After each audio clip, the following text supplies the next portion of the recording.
ಅಂದರೆ ಎಲ್ಲ ಕಮರ್ಷಿಯಲ್ ಎಸ್ಟಾಬ್ಲಿಷ್ಮೆಂಟ್ಸ್ಗೆ ಯಾವುದೇ ರಿಲ್ಯಾಕ್ಸೇಷನ್ ಇಲ್ಲ.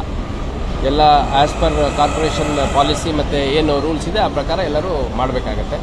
ಮತ್ತು ಬೇರೆ ಖಾಸಗಿ ಕಾರ್ಯಕ್ರಮಗಳನ್ನ ಆಯೋಜನೆ ಮಾಡುವಂಥದ್ದಿದ್ದರೆ ಅದಕ್ಕೂ ಕೂಡ ಸಮಯದ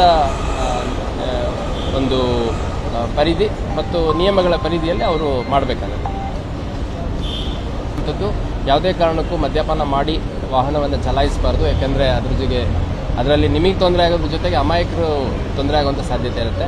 ಮತ್ತು ನಮ್ಮಲ್ಲಿ ಸಾಕಷ್ಟು ಫ್ಲೈಓವರ್ಸು ಮತ್ತು ಓವರ್ ಬ್ರಿಡ್ಜಸ್ ರೀತಿಯಲ್ಲಿದ್ದಾವೆ. ಅಲ್ಲಿ ಎಲ್ಲೆಲ್ಲಿ ಟ್ರಾಫಿಕ್ಕು ಸಂಚಾರ ರೆಸ್ಟ್ರಿಕ್ಟ್ ಮಾಡಬೇಕು ಅನ್ನೋಂಥದ್ದನ್ನು ಒಂದು ಅಡ್ವಾನ್ಸ್ ಮಾಹಿತಿ ಮಾಧ್ಯಮದವ್ರಿಗೂ ಕೊಡ್ತೀವಿ, ಸಾರ್ವಜನಿಕರಿಗೂ ಕೊಡ್ತೀವಿ. ಆ ಪ್ರಕಾರ ಯಾವುದೇ ಟ್ರ್ಯಾಕ್ ರೇಸು ಅಥವಾ ಬೈಕ್ ರೇಸು ಮಾಡೋವಂಥದ್ದು, ವೀಲಿಂಗ್ ಮಾಡೋವಂಥದ್ದು ಯಾವುದಕ್ಕೂ ಅವಕಾಶ ಇಲ್ಲದ ರೀತಿಯಲ್ಲಿ ಕೆಲವು ಏರಿಯಾಗಳಲ್ಲಿ ಬ್ಯಾರಿಕೇಡ್ ಹಾಕ್ಬಿಟ್ಟು ಆ ರೋಡ್ಗಳನ್ನ ವಾಹನ ಮೂವ್ಮೆಂಟಿಗೆ ರೆಸ್ಟ್ರಿಕ್ಷನ್ ಮಾಡೋದ್ರ ಮುಖಾಂತರ ಯಾವುದೇ ಅಪಘಾತಗಳಾಗದ ರೀತಿಯಲ್ಲಿ ನಾವು ಕ್ರಮ ಜರುಗಿಸ್ತೀವಿ.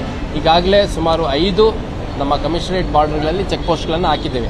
ವಾಹನಗಳ ತಪಾಸಣೆ ಇರ್ಬೋದು ಅಥವಾ ಮದ್ಯಪಾನ ಮಾಡಿ ವಾಹನ ಚಲಾಯಿಸುವಂಥವ್ರ ತಪಾಸಣೆ ಇರ್ಬೋದು, ಅದನ್ನು ಮಾಡಲಿಕ್ಕೆ. ಅದನ್ನು ಹೊರತಾಗಿ ಠಾಣೆಗೆ 1 ರಿಂದ 2ರಂತೆ ಸುಮಾರು 20 ಬಾರ್ಡ್ರಲ್ಲಿ ಇರೋಂಥದ್ದು 5 ಸೇರಿ 25 ಚೆಕ್ ಪೋಸ್ಟ್ಗಳು ಈಗಾಗಲೇ 3 ದಿವಸದಿಂದ ಆಪರೇಷನ್ ಇದ್ದಾವೆ. ಮತ್ತು ಅದು 1ನೇ ತಾರೀಕು 2ನೇ ತಾರೀಕುವರೆಗೂ ಮುಂದುವರಿಯುತ್ತೆ ಕೂಡ. ಸಿಬ್ಬಂದಿ ನಮ್ಮ ಕಮಿಷನರೇಟ್ ವ್ಯಾಪ್ತಿಯ ಪ್ರತಿಯೊಬ್ಬ ಸಿಬ್ಬಂದಿಗಳು, ಇನ್ಕ್ಲೂಡಿಂಗ್ ನಮ್ಮ ಕಮಿಷನರ್ ಆಫೀಸಲ್ಲಿ ಇರುವಂಥ ಸ್ಪೆಷಲ್ ಯೂನಿಟ್ಸ್ಗಳಿರುವಂಥ ಸಿಬ್ಬಂದಿಗಳನ್ನು ಕೂಡ ತಗೊಂಡು ನಾವು ಠಾಣಾವಾರು ನಿಯೋಜನೆ ಮಾಡಿದ್ದೇವೆ. ಇದು ಕನಿಷ್ಠ ಅಂದ್ರೂ 1,500 ಆಗುತ್ತೆ. ಅದ್ರ ಜೊತೆಗೆ CR ಪಾರ್ಟೀಸು ಮತ್ತು KSRP ಅದನ್ನು ನಮಗೆ ಹಿರಿಯ ಅಧಿಕಾರಿಗಳು ಕೊಟ್ಟಿದ್ದಾರೆ.